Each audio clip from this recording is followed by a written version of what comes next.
Gen Z, मैंने तो कहा था इस जेनजी शब्द से बीजेपी को बड़ी परेशानी हो जाती है। आदरणीय प्रदीप भंडारी जी बैठे हुए हैं, देखिएगा आप, उनको भी जरूर परेशानी होगी इस शब्द से।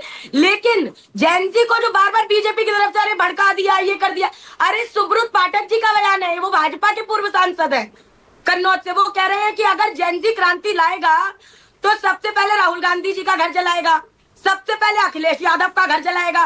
तो ये काटने छाटने बांटने की बात करने वाले अब जलाने जुलूने की भी बात करने लगे हैं। आई एम सॉरी बाबू।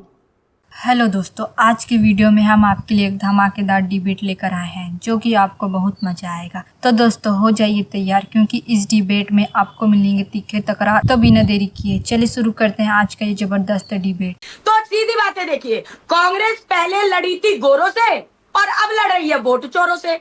तो अच्छा, ये युवाओं से क्या अपील है, क्या उम्मीद कर रहे हैं ये छात्र, क्या करें युवा और जेनजी, क्या करे वोट चोरी के आपके इन आरोपों से, क्या करे? वो करे नहीं कर रहे हैं लगातार, क्या करे नहीं कर रहे हैं लगातार।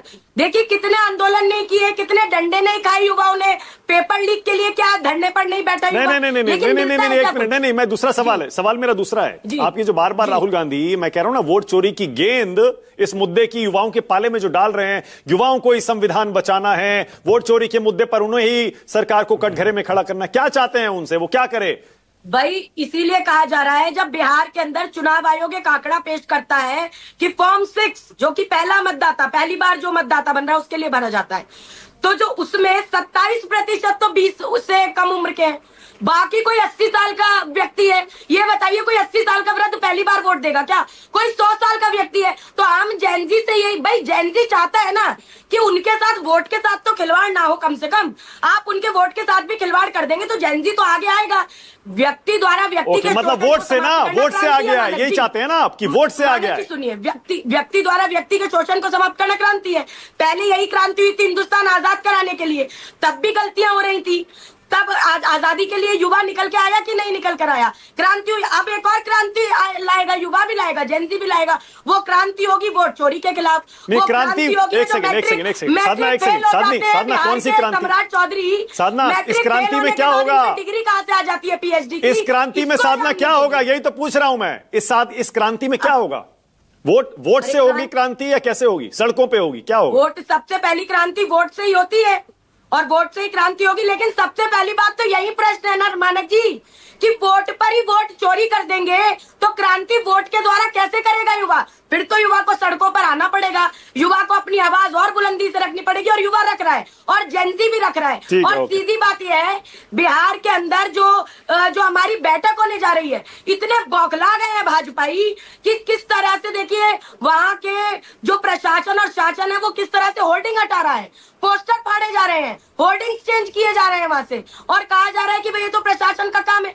इतना क्यों घबरा जाती है भाजपा? पहले मोदी जी का प्रश्न था, अभी सम्राट चौधरी जी की भी डिग्री पे प्रश्न है। अब नीरज कुमार जी जो जेडीयू के प्रवक्ता हैं, वो वरिष्ठ नेता हैं, वो कह रहे हैं कि भाई अशोक चौधरी जी को सामने आके बताना पड़ेगा कि ये 200 करोड़ का जो घोटाला हुआ है इसमें क्या है, क्योंकि वो मानस। अरे अशोक चौधरी आप ही की पार्टी के बिहार के अध्यक्ष थे साधना, सोच समझ के, बच के, थोड़ा सावधान रह के, आप ही के अध्यक्ष थे पहले बिहार में। हाँ, कल फिर आ गए तो क्या करेंगे? तो अब आप कहेंगे तो आधी भाजपा पहले कांग्रेस में थी, ये जितने प्रवक्ता बैठते हैं अभी बीजेपी से, ये तो आगे कांग्रेस में थे पहले। अच्छा ठीक है, okay Pradeep Bhandari, all right, okay Pradeep Bhandari, बात मुझे नहीं, ओके अब प्रदीप की बारी है, पहले ये बताइए, ये जेनजी युवा छात्र राहुल गांधी आपके हिसाब से क्यों फोकस कर रहे हैं इन पर इतना? बिहार में मेरे ख्याल से 32% जेनजी है। मैं 12 मिनट तक आदरणीय साधना जी के भाषण को सुन रहा था। 12 मिनट नहीं बोले भाई। अरे मतलब 12 मिनट तो हो ही गए। मैं समझ सकता हूँ, शुरू में मेरा इंट्रोडक्शन भी था भाई 5-7 ठीक है, 2 मिनट उसको हटा दीजिए, 10 मिनट तक। 2 मिनट नहीं होता है। मैं समझ सकता हूँ इनकी पीड़ा, CWDC में मौका मिलता नहीं है इनको बोलने के लिए, तो यहाँ ज्यादा बोल रही है, अच्छी बात है, बोलना भी चाहिए, हम सबको सुनना चाहिए साधना जी को। अरे क्या है, मैं कह रहा हूँ आपकी वाणी को मैं सुन रहा था। थोड़ा सा मैं आपको याद दिला दूं एक बात, उस दिन विनोद जी, मुझे भी उस दिन पता लगा कि साधना भारती पहले प्रवचन करती थी। बहुत अच्छा कह रहा हूँ। तो मैंने बोला कि अब मैं बताइए मानक जी, मैं कह रहा था कि मैं 10 मिनट से उनके प्रवचन सुन रहा हूँ, तो आप उसको उधर घुमा रहे हैं। बहुत अच्छा प्रवचन करती है। मैं उम्मीद करता हूँ CWC के अंदर भी इनको 10 मिनट प्रवचन करने का मौका मिले। पर मानक जी बड़ी बात है, ये सब राजनीति की बात होती रहेगी, पर मैं आपसे एक निवेदन करना चाहता हूं कि भाई आज सभी 2 व्हीलर और 4 व्हीलर के रेट कम हो चुके हैं, होंडा ने अपना रेट कम कर चुके, 10,000 से ज्यादा गाड़ी एक दिन के अंदर महिंद्रा होंडा सब बेच रहे, 10-10 लाख की गाड़ी 7,50,000 की हो चुकी है, 50,000 से 45,000 हर गाड़ी पे छूट है।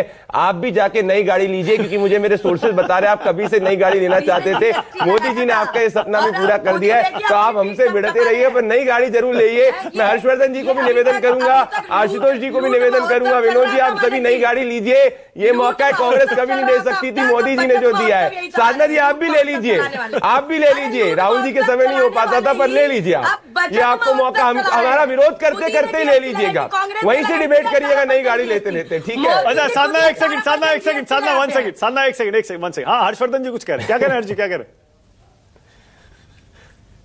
आपने म्यूट किया हुआ है, म्यूट किया हुआ है अभी तो, अभी आ रही है? हाँ आ रही है, बोलिए अभी।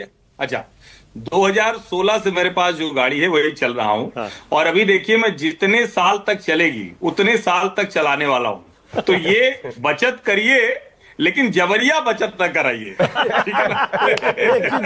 हाँ, अगर अलग से कोई कुछ सरकार दे रही हो कि भाई ठीक है पत्रकारों को गाड़ी चलने के लिए मिलेगी तब ठीक है, ये थोड़ा समझिए इसको।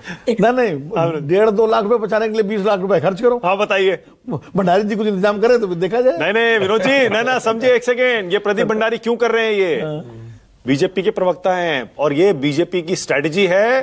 राहुल गांधी जेन जी युवाओं पर फोकस कर रहे हैं, हम भी करेंगे, युवाओं को बता रहे हैं जाओ बाइक ले लो, गाड़ी ले लो, सब सस्ता हो गया है। फोकस युवाओं पर ही है। तो बाल सफेद वाले बैठे हैं हम लोग। अरे आशुतोष जी के बाल सफेद है, इसका ये मतलब थोड़ी वो जवान नहीं है, क्या बात कर दी आपने? बालों से थोड़ी आप जवानी को देख सकते हैं। अच्छा साधना बोल लीजिए, साधना क्या कह रही है? साधना क्या कह रही है, बोल लीजिए। पहले जेब काट लो किसी की, उसके बाद किराए का पैसा दे दीजिए घर जाने तक के लिए, वो काम किया है। मतलब 5 रुपए बढ़ाओ, 50 पैसे कम कर लो। 18% जीएसटी इन्होंने लगाई थी, अब कम करके अपनी पीठ तक दबाएंगे। पुरानी जीएसटी को ये कड़वाहट इनके मुंह से निकल रही है। ओके आगे बढ़ रहे हैं, प्रदीप आगे चलिए। देखिए आपने जेनजी की बात करी, ये जेनजी ने अपना मत आपको याद है ना ड्यू इलेक्शंस के अंदर अभी दिया था। जेनजी ने बोला वो राष्ट्रभक्ति के साथ है, ना कि अराजकता के साथ में, जो राहुल गांधी उनको ले जाने का प्रयास कर रहे हैं। हैदराबाद के अंदर जेनजी ने अपना नतीजा दिया, उसने राष्ट्रभक्त एबीवीपी को चुना।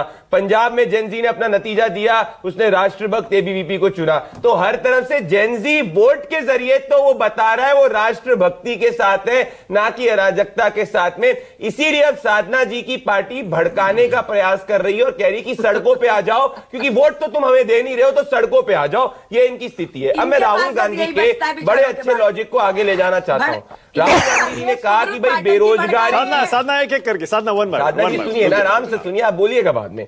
राहुल गांधी जी ने, मानक जी आपने जो ट्वीट पढ़ा उसमें कहा कि भाई वोट चोरी का रिलेशन बेरोजगारी से, यही बोला मैंने, सही इंटरप्रेट किया है? अब आप देखिए हिमाचल प्रदेश इतिहास में सबसे ज्यादा बेरोजगारी दर पे है। ये मेरी रिपोर्ट नहीं है, टाइम्स ऑफ इंडिया की है 2024 की। तो क्या राहुल गांधी ये कह रहे हैं कि हिमाचल प्रदेश की सरकार एक वोट चोर सरकार है? तो फिर सुक्खू जी को तुरंत रिजाइन कर देना चाहिए। नंबर 2 पे सबसे ज्यादा बेरोजगारी दर पंजाब में है, नंबर 2-3 पे सबसे ज्यादा बेरोजगारी दर केरला में है। तो भाई हमें कुछ पीड़ा नहीं है, पीड़ा इनके विपक्ष के लोगों को है, सुक्खू जी को, डीके शिव कुमार, इन सबको है। तो इसीलिए अगर राहुल गांधी के लॉजिक को आगे लेके जाए तो स्थिति है। परंतु देश का युवा तो जानता है कि भाई ईपीएफओ के अंदर 22 लाख लोगों ने एक मंथ के अंदर रजिस्टर करा है, जो 2008 के बाद में सबसे हाईएस्ट है। पर मानक जी आपने बोला हमको दिक्कत हो रही है, साधना जी बोल रही है हमको दिक्कत, हमें कोई दिक्कत नहीं भैया। 84 साल के बाद कांग्रेस पार्टी बिहार के अंदर अपनी सीडब्ल्यूसी करी से चिंतित तेजस्वी यादव है। बेचारे तेजस्वी यादव जी राहुल गांधी की गाड़ी में ड्राइवर बने, उनके लिए पूरा वो उन्होंने कैंपेन किया। उसके बाद भी राहुल गांधी ने तेजस्वी यादव को मुख्यमंत्री पद का उम्मीदवार नहीं घोषित किया। फिर तेजस्वी यादव अकेले निकल गए, उसके बाद भी जाके राहुल गांधी ने उनको मुख्यमंत्री पद का उम्मीदवार घोषित नहीं किया। फिर तेजस्वी ने बोला मैं 243 सीट पर लड़ूंगा, फिर भी राहुल गांधी ने उनको मुख्यमंत्री पद का उम्मीदवार घोषित नहीं किया। तेजस्वी यादव तो राहुल गांधी को प्रधानमंत्री पद का उम्मीदवार तक घोषित कर दिए, तब भी राहुल गांधी ने उनको मुख्यमंत्री पद का उम्मीदवार घोषित नहीं किया। अब तो रोहिणी आचार्य और तेजस्वी यादव के बीच में भिड़ंत हो चुकी है संजय यादव को लेके, फिर भी जाके तो हमें कोई चिंता नहीं है। हम बिहार के साथ में आपस में इतना लड़ रहे हैं, मैं आपको बता नहीं सकता। चलिए आपको लगता है नहीं लड़ रहे, आज आप इनसे ये कांग्रेस की प्रवक्ता से आपके शो पे कहलवा दीजिए कि इनके मुख्यमंत्री पद के उम्मीदवार तेजस्वी यादव है। वो तो बहुत टाइम से हम कोशिश कर रहे हैं। कांग्रेस पार्टी की क्या रणनीति है इस पर? रणनीति तेजस्वी को काटो, उस पर आ रहा हूं। तेजस्वी को काटो, क्या विनोदक नहीं होते? पहले असलियत है, पहले विनोदक हम तो भाई बहुत निश्चिंत है। देश का युवा प्रधानमंत्री मोदी जी के जीएसटी रिफॉर्म के साथ, और बिहार ये जानता है 14% ग्रोथ रेट पे बिहार इस वक्त ग्रो कर रहा है। मानक जी, इनके समय में 5% पे भी ग्रो नहीं कर रहा था बिहार के अंदर। ये छात्रों की बात करते हैं, मैं आपको डेटा देना चाहता हूं, क्योंकि लालू और कांग्रेस, जरा साधना जी और सुनिए, इसका जवाब दीजिएगा, सुन के जवाब दीजिएगा, पहले से मत गूगल करिए। तीन सवालों का जवाब दे दीजिए। अगर आपका शासन इतना अच्छा था तो आपके समय में 2,13,000 शिक्षकों के पद क्यों खाली थे? आपके समय में 31,400